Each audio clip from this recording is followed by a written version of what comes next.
Assalamualaikum warahmatullahi wabarakatuh. Waalaikumsalam warahmatullahi wabarakatuh. Maaf Bapak mengganggu waktunya.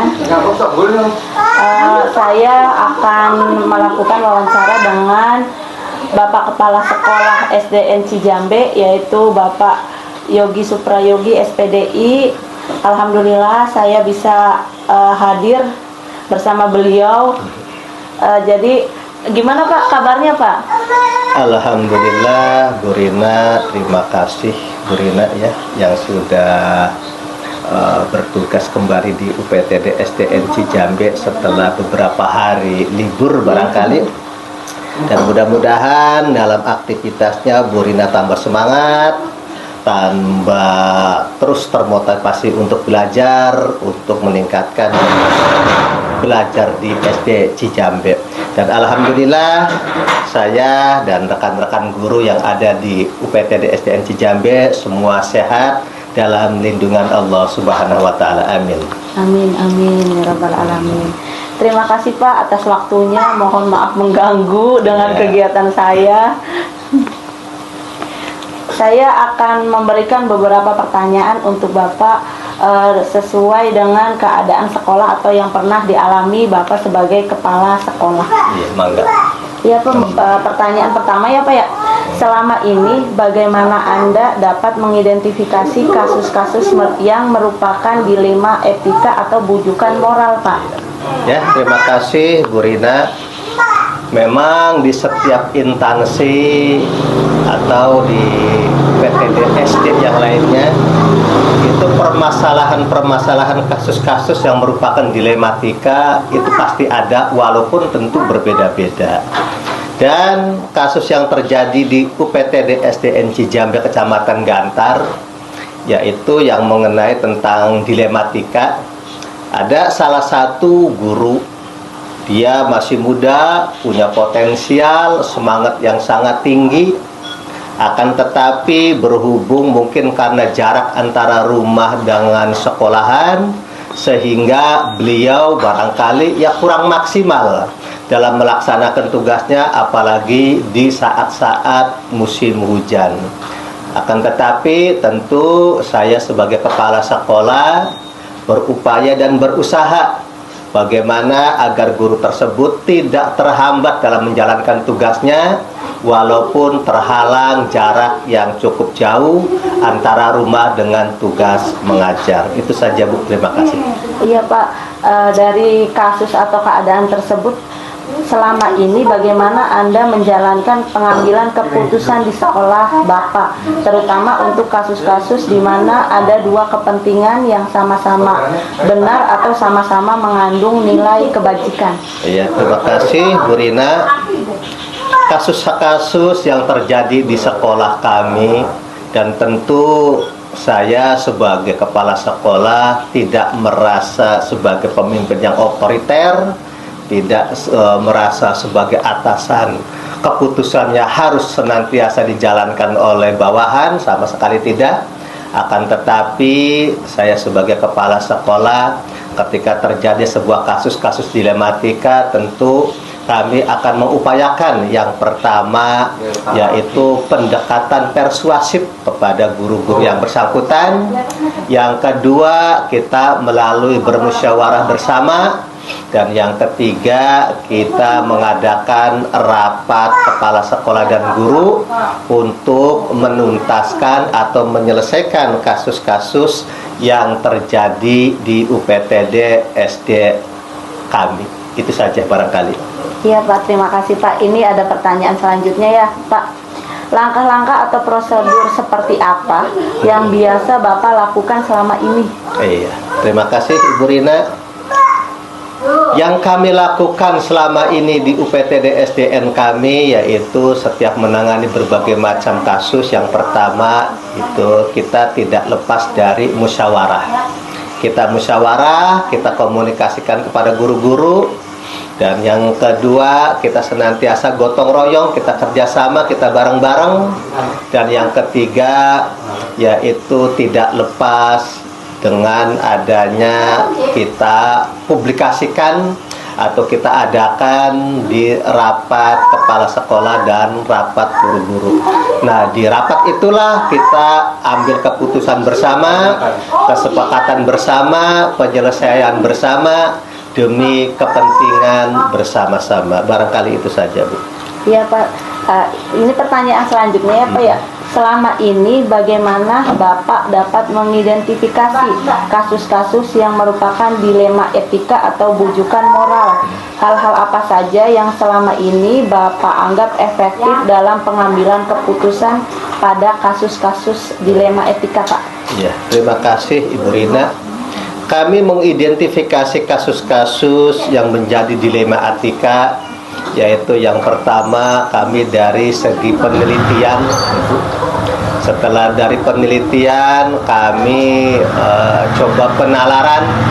Setelah penalaran kami coba mengidentifikasi apakah ini termasuk kasus dilematika ataukah kasus-kasus biasa. Dan tentu kami pun dalam menyelesaikan kasus dilematika tidak lepas dari pendekatan persuasif kepada guru yang bersangkutan, dan kita berusaha untuk senantiasa diajak bermusyawarah, dan kita pun untuk senantiasa berdialog dengan guru-guru. Akan tetapi tetap hati nurani, perasaan harus tetap dijaga. Jangan sampai ada clash antara kepala sekolah dan guru-guru lainnya. Jangan sampai terpecah belah. Jangan sampai terjadi sekat-sekat antara guru dengan kepala sekolah, sehingga yang namanya musyawarah, pendekatan persuasif itu sangat penting untuk dilakukan agar kegiatan belajar mengajar di kantor kami, di SD kami senantiasa nyaman, tentrem, rukun, dan penuh dengan rasa kekeluargaan dan persaudaraan. Itu saja, Ibu. Iya, Pak. Ini ada pertanyaan lagi ya, Pak ya. Apakah Bapak memiliki sebuah jadwal tertentu dalam sebuah penyelesaian kasus dilema etika? Apakah Anda langsung menyelesaikan di tempat atau memiliki sebuah jadwal untuk menyelesaikannya? Bentuk atau prosedur seperti apa yang Bapak jalankan selama ini? Terima kasih Ibu Rina. Sebuah kasus itu terjadi tanpa diduga-duga, tanpa kita tahu kapan waktunya. Sehingga kami pun dalam menyelesaikan sebuah kasus itu tentu tidak terjadwal, tidak terkonsep. Akan tetapi bagaimana caranya agar kasus tersebut cepat terselesaikan, kasus tersebut cepat teratasi dan tertangani, sehingga kegiatan KBM, kegiatan belajar mengajar di SD kami kembali seperti semula, kembali efektif, kembali berjalan dengan sebagaimana mestinya, sehingga kasus-kasus seperti dilematika tersebut perlu untuk segera ditangani dan jangan sampai ditunda-tunda. Karena apa? Karena dengan menunda-nunda menangani kasus sama saja dengan menghambat proses kegiatan belajar mengajar. Barangkali itu saja, Ibu. Iya, Pak.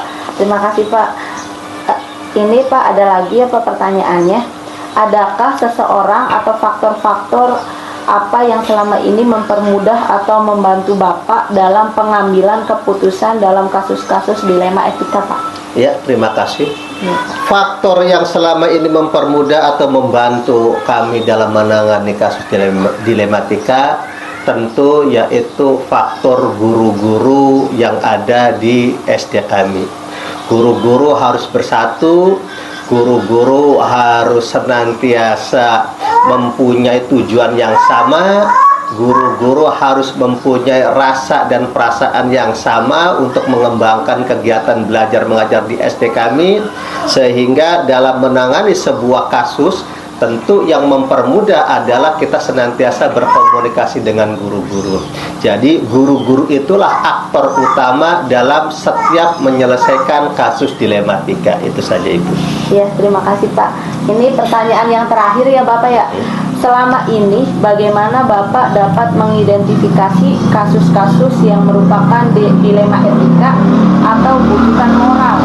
Dari semua hal yang telah disampaikan, pembelajaran apa yang dapat Bapak petik dari pengalaman Bapak mengambil keputusan dilema etika, Pak? Iya. Ya, terima kasih Ibu. Setelah kami mengidentifikasi kasus-kasus yang merupakan dilema etika, seperti yang sudah kami sampaikan tadi, bahwa kami pun mengambil sebuah kesimpulan bahwasanya begitu besar dan begitu berat perjuangan seorang guru, karena guru bukan hanya mendidik 1-2 anak saja, akan tetapi bahkan bisa belasan bahkan puluhan anak dalam setiap kelas, sehingga dengan berbagai macam karakter yang berbeda-beda seorang guru, maka akan timbullah seperti kasus-kasus dilematika.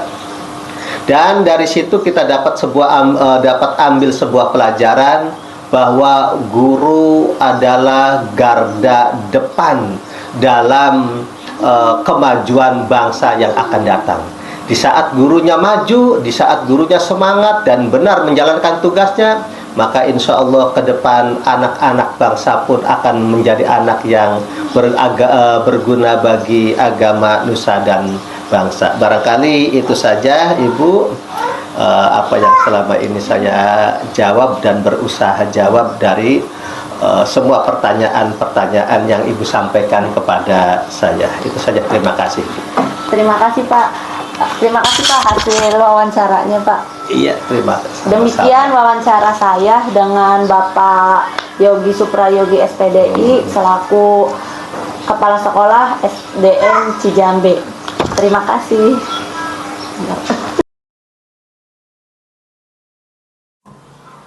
Assalamualaikum warahmatullahi wabarakatuh. Bertemu lagi dengan saya Alinawati, CGP Angkatan 9 Kabupaten Indramayu.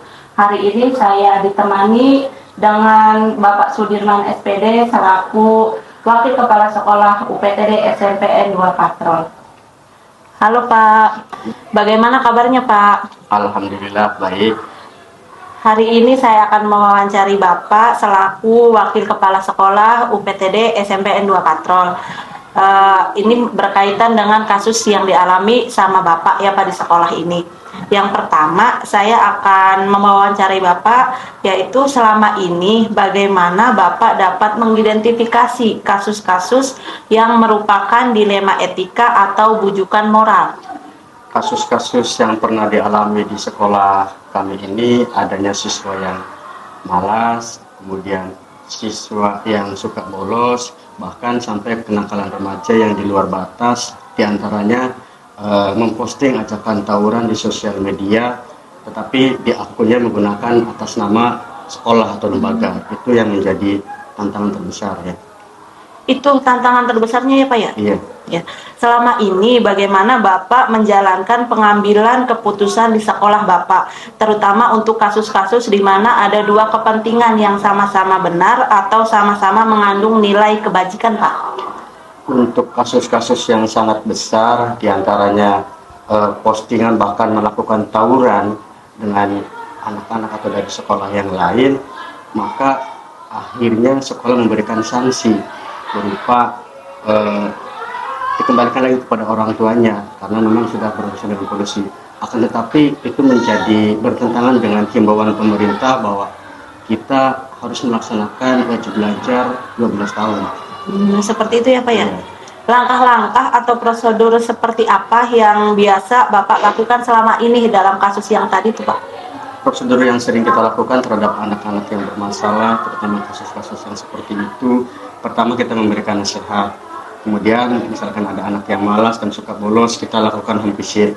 Dan ketika itu sudah dilakukan tetapi masih berulang, maka kita berikan teguran. Kemudian terjadi pengulangan kembali, kita berikan sanksi dan membuat pernyataan untuk tidak mengulangi kembali hal atau kasus yang sama seperti itu. Oh iya ya Pak ya.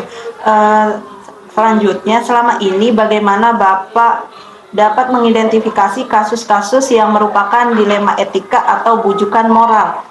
hal-hal apa saja yang selama ini Bapak anggap efektif dalam pengambilan keputusan pada kasus-kasus dilema etika tersebut, Pak? Ketika muncul kasus yang sangat besar, ketika mencoreng nama baik sekolah, adanya siswa yang mengajak tawuran di sosial media kemudian berurusan dengan kepolisian, maka kita kembalikan lagi kepada orang tuanya siswa tersebut, seperti itu. Iya, Pak. Hal-hal apa saja yang selama ini merupakan tantangan dalam pengambilan keputusan pada kasus-kasus dilema etika tersebut, Pak?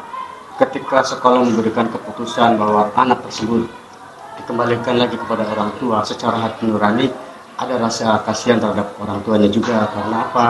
Ya sudah susah payah membayar anak sekolah, tetapi nyatanya anak itu susah untuk sekolah, malah mengikuti pergaulan kenakalan remaja yang lagi tren saat ini, Bu. Oh iya, Pak. Selanjutnya ya, Pak, ya, apakah Bapak memiliki sebuah tata kala atau jadwal tertentu dalam sebuah penyelesaian kasus dilema etika?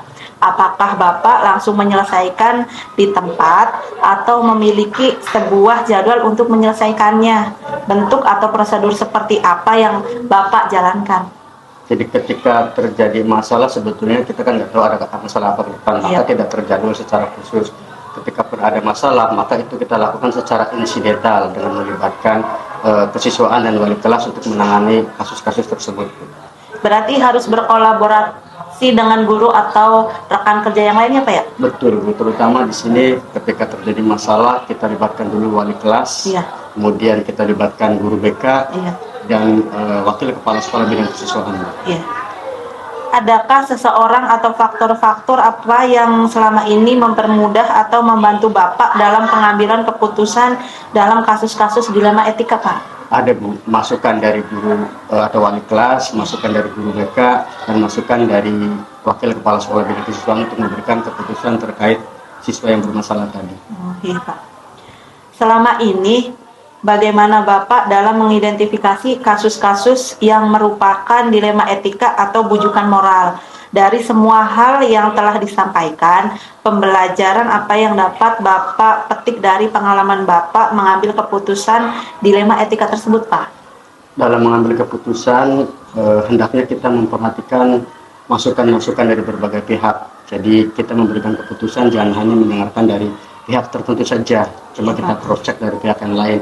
Apakah dari siswanya, apakah dari temannya, ataukah orang tuanya, atau stakeholder yang ada di sekolah kita, baik dari wali kelas, guru BK maupun kesiswaan. Ya. Berarti kita harus bekerja sama menanyakan dengan semua yang terlibat di dalam kasus tersebut, ya, Pak, ya? Betul. Terima kasih, Pak, atas waktunya. Sama-sama. Demikian wawancara saya dengan Wakil Kepala Sekolah SMPN 2 Patrol, yaitu Bapak Sudirman, SPD. Demikian wawancara saya dengan Wakil Kepala Sekolah UPTD SMP 2 Patrol, yaitu Bapak Sudirman, SPD. Terima kasih, Pak. Wassalamualaikum warahmatullahi wabarakatuh.